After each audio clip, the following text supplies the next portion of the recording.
Yes, people, welcome back to the 1894. I'm Hugh. I've got Dara here with me as always for this City versus Chelsea FA Cup semi-final review. We go crashing out of the FA Cup in a really poor fashion, to be honest. I really thought it was an overall poor performance. We've got some big talking points to talk about, players below par, possible tactical errors from Pep as well. Let's get right into it. Okay, so the first thing we want to talk about, which we want the main segment of this video to be, is our player ratings. We're going to put them up on screen for you to see right now, and you'll probably notice from the off that some of them are quite low ratings in comparison to what we usually give some individuals. We are fans of Manchester City Football Club, right? And we love to give our players as high ratings as possible, but we're also realists. When we feel a player is not playing well, we will give them the criticism that they deserve on that particular day. So unfortunately, a player I want to talk about first, who we give a 5 to on our list, is Ruben Diaz. I felt over recent weeks his performances have been dropping, and today was kind of the worst of them, in my opinion. I felt his passing was poor, he was caught out of possession a few times, and his decision-making was quite poor.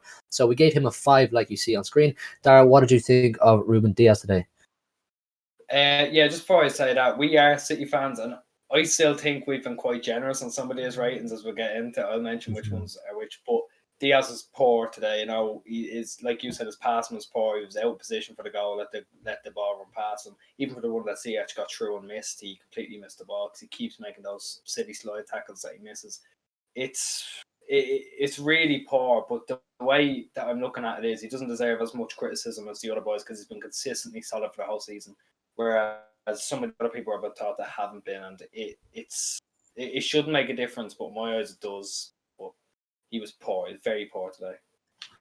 You know what? Actually, before we do go on to the attacking players and some of the decisions we made on the ratings there, I actually want to talk about the goalkeeper, Zach Steffen. He has been decent when he's been called upon in cup games and in a few league games earlier on in the season, but today I felt he was, quite poor as well. I felt he was really out of position for the goal that CH scored. I felt he should have probably stayed on his line, or else if he was going to go for the ball, really come out and go for it full-hearted. I felt he was kind of indecisive about what he should do, and ultimately it all came crashing down upon him. And it looked really poor for him. We gave him a 5 as well.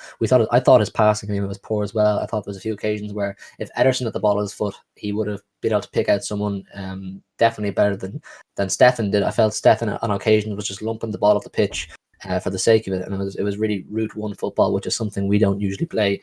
Do you have any words on Zach Steffen? Steffen, he didn't have a lot to do, but when he did, he kind of fucked it up. He's not the ball playing keeper. He's not a sweeper keeper that Ederson is. Obviously, it's a very unfair comparison because when it comes to playing with your feet, Ederson's the best in the world at it. So it's going to be a drastic decline in it when you put someone who's a secondary goalkeeper into it. But he's still a professional footballer on paid wages. He should be doing better than he was. But I'd like to add that his save when ZF just put in, I thought was great. But ZH did kind of scuff at the same time. So, but he was poor. There wasn't a player who was good enough on that pitch to warrant a decent rating. Yeah, I know. I 100% agree. I think as a collective unit, the whole team was really poor. And just before we do march on with the ratings, I do want to point out, because we are willing to make allowances and understand that the game we had midweek against Dortmund was a very emotionally, physically, energy draining game in every shape, and way possible. But I do think, even with that said, today's performance, there's no excuse for it. Even as a slightly tired team, you should have been able to play much better than we did today. Chelsea had a Champions League game. Granted, they were on the night before us, but they still had a big Champions League game to get through to the semi-finals, and they did that. But they turned up today. They looked tired as well. Both teams looked tired. The overall flow of the game was quite poor. It was a slow, sluggish game, but they came out on top because they fought that little bit harder than us. I thought there was a real lack of fight, and possibly. I don't want to be making accusations. I thought it just looked slow and sluggish. Some players didn't look up to it at all. So, with that said, I want to put 3 players into the same category. On the next player rating list we're going to talk about, which is Cancelo, Sterling, and Jesus. Okay, 3 players who have been in the firing line of the critics recently for poor performances or just not playing well in general or dropping in performances. I felt all of them had a massive opportunity to come in today and prove a point that they should be in the team sheet, or at least be in with a chance of selection for big games like PSG Wednesday week and Tottenham in the Carabao Cup final next Sunday. But none of them covered themselves in glory today. I felt Cancelo gave the ball away too many times. His passing was poor. Passing for Cancelo has been his biggest asset all season. passing and creativity and helping the game flow really well. And today it just wasn't there. And he was caught out in possession a few times. I'll let you talk about these players as well in a sec. I just want to get my point across.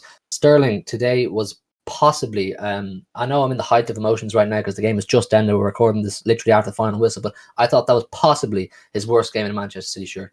Genuinely, I'd love to know the stats as to how many times he gave the ball away. It felt like every time he got the ball at his foot, nothing came of it. The ball would result in Chelsea possession. He was absolutely abysmal, and it was that game was crying out for Pep to take him off and bring Mahrez on. The game was brought to Sterling as a hopeful confidence booster.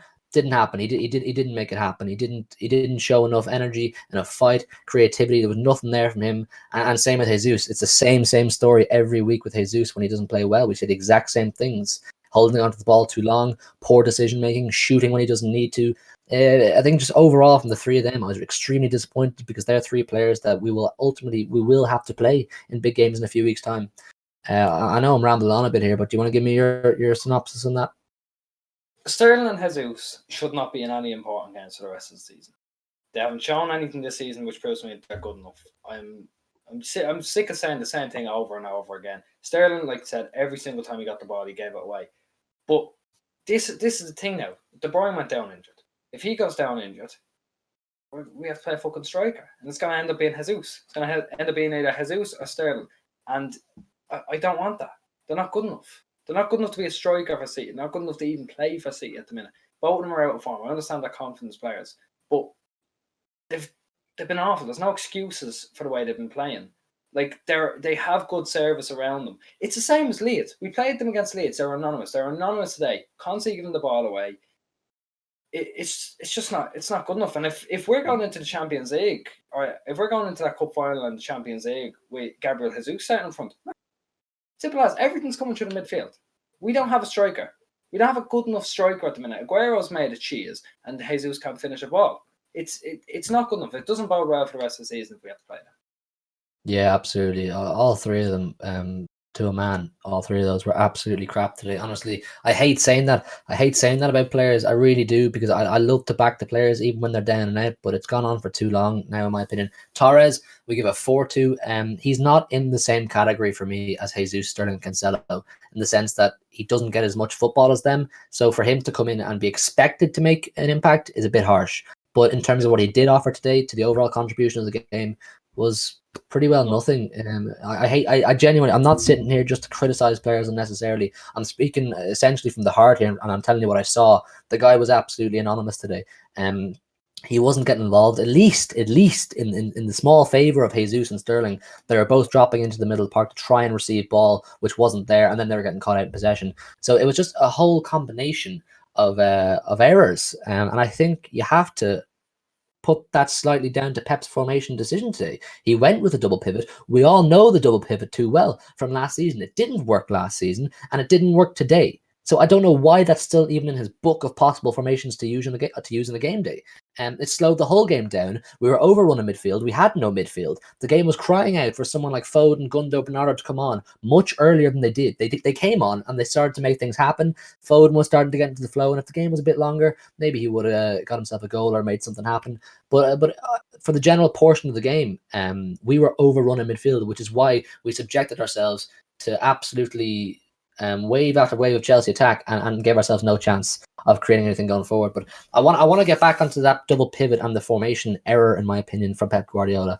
And I know you have a few talking points on that. Do you want to get into them? It's like you said. I don't understand how we can sit as that anymore. We don't play well with it. And he went back. It wasn't even like last season. It wasn't the same as last season. He decides, I'll put two fullbacks. I'll put two attacking fullbacks and play DMs that are essentially just narrow fullbacks. Narrow fullbacks that get forward now and then. And it doesn't work. Because as good players as the two CDMs are, they're not attackers. They progress the ball, but they're not going to score. Like Rodri had a shot from outside the box, fucking P-roller into Kepa's hands. It's the same again. Like, at least he's not doing the Champions League, but he's still doing it in a big game. He's doing it in a big game. It's a semi-final. He's pulling out the same formations again. I understand there are some people tired, but Rodri has played all the big games. Why not just? I don't like. There's so many different possibilities of what he could have done. but I don't know why you revert system. I don't know, because we always said, oh, this overthinking Pep is gone. It's not. It's clearly not if he's doing this today. It's clearly not. It's like you can tell we're both fuming at this. This has to be like the players were poor, but the way he set us up is the reason we lost, because Chelsea, it played exactly to Chelsea's strengths, and Chelsea were very good today. But I think our system benefited them brilliant. Listen. I fully understand that there was a huge amount of rotation involved in today's team that started the game anyway, which you have to make allowances for players that don't usually play a lot of football. But I still would have thought that there'd be enough firepower in that starting 11 today to at least play better than they did. For us to not score in a game with the amount of attacking threat that we should have when all the players on top form is unheard of.